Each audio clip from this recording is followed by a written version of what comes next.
Toi qui me regardes, oui toi, juste derrière cet écran qui diffuse des pixels et du son, tu crois peut-être que nous sommes séparés par du verre et des ondes.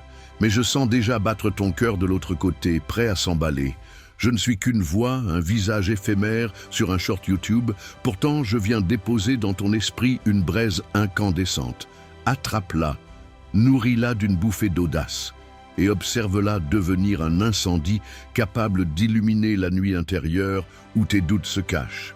Ferme les yeux une seconde et imagine la ligne horizontale d'un électrocardiogramme. Lorsqu'elle reste plate, c'est la mort. Les montées et les descentes sont le signe de la vie. Ainsi va ton parcours, pic de joie, creux de fatigue, virages brutaux. Chaque variation prouve que tu avances encore.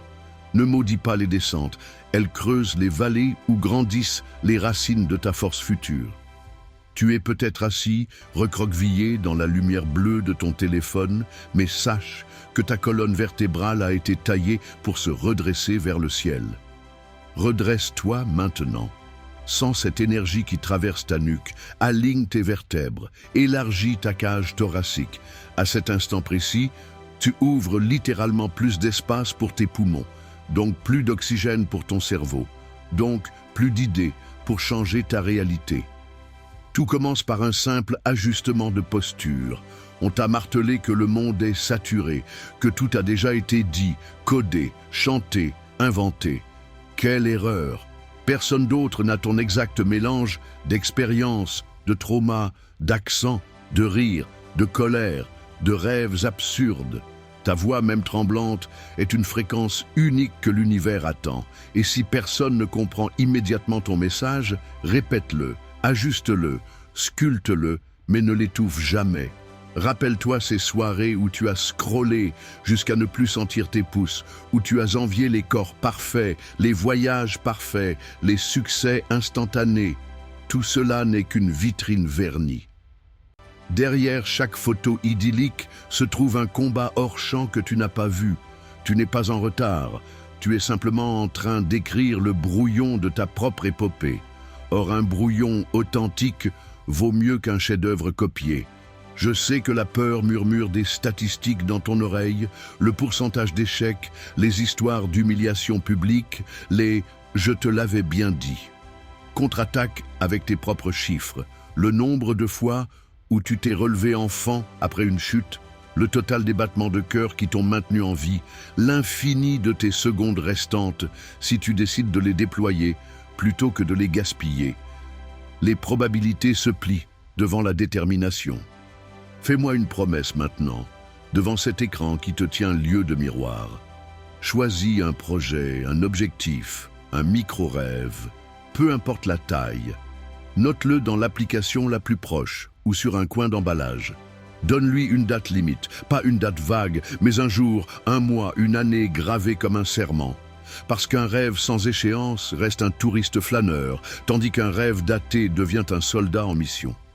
Lorsque ton alarme mentale sonnera l'imminence de l'échéance, tu sentiras un cocktail d'adrénaline et de doute. Accueille-le comme on accueille un vieil ami casse-pied, avec un sourire et une tape dans le dos. Reconnais sa présence, puis utilise-le comme carburant. Chaque minute de stress peut devenir une minute de concentration si tu la rediriges. Répète-toi intérieurement, je transforme la pression en propulsion.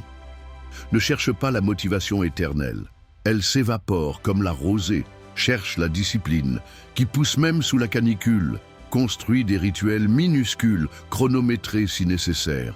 10 pompes pendant que la bouilloire chauffe. 3 phrases de journal intime avant de te connecter. 5 pages de lecture pendant que le téléchargement se termine. Ces miettes de victoire nourrissent le loup déterminé qui sommeille en toi. Peut-être qu'en ce moment tu te dis « je n'ai pas les ressources ». Comprends que la créativité naît souvent du manque. Les plus belles symphonies ont jailli d'esprits tourmentés par la pénurie. Les plus grands romans d'écrivains grelottants dans des studios loués. Le confort est un anesthésiant, l'urgence est une forge. Utilise ta contrainte comme un levier, non comme une excuse. Interroge-toi. Quel souvenir voudrais-tu projeter lorsque tu seras trop vieux pour tenir cet écran? Les soirées passées à commenter la gloire d'autrui, ou les matins où tu as labouré ton propre champ d'impossible jusqu'à les rendre fertiles. Imagine le parfum de satisfaction qui flottera lorsque tu raconteras tes cicatrices comme des légendes au coin du feu. Arrête de chercher l'autorisation. Ton simple désir est un visa pour le territoire de l'action. Les citoyens de ce pays ne passent pas un examen. Ils se contentent de poser le pied et de continuer. Alors, lève-toi. Fais un pas même invisible aux autres, mais décisif pour toi. Ce pas déclenchera la physique secrète de l'élan. Un mouvement engendre un autre mouvement. N'oublie pas de célébrer. Chaque tâche cochée sur ta liste est une brindille dans ton futur brasier de confiance. Danse, respire, ris. Envoie un message de victoire à un ami. La joie n'est pas une récompense lointaine. C'est l'huile qui empêche la machine d'étouffer. Et si jamais la nuit est trop longue, rappelle-toi que l'aube n'est pas négociable. Elle arrive quoi qu'il advienne. Tiens bon jusqu'au premier rayon, puis tiens encore. Les grandes révolutions commencent toujours dans l'obscurité, un battement de cœur à la fois. Alors, toi derrière l'écran, ferme cette vidéo, redresse-toi encore, ouvre une application de notes ou un vieux carnet, écris la première action et exécute-la avant que ta batterie ne passe au rouge. Chaque fois que tu hésiteras, reviens à ce short, entends ma voix dire « Le futur t'appartient à la seconde ».